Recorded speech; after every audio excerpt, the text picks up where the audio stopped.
নমস্কার বন্ধুরা, আমরা চলে এলাম কেপি লিফটের পক্ষ থেকে আরও একটি নতুন ভিডিও নিয়ে। এই যে এই দাদারা এসেছেন আজকে আমাদের কাছে লিফট মেশিন নিতে। দাদা আচ্ছা দাদা, আপনি কোথা থেকে এসেছেন?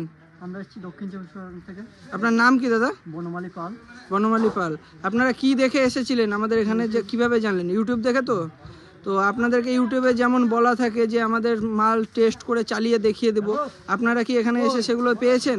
আপনারা নিজে চালিয়ে দেখে নিয়েছেন তো? আচ্ছা। আর যে যে সমস্ত যেগুলো মাল আপনার ছিল সেই মালগুলো আপনি সমস্ত মাল বুঝে পেয়েছেন তো? আচ্ছা, নমস্কার দাদা।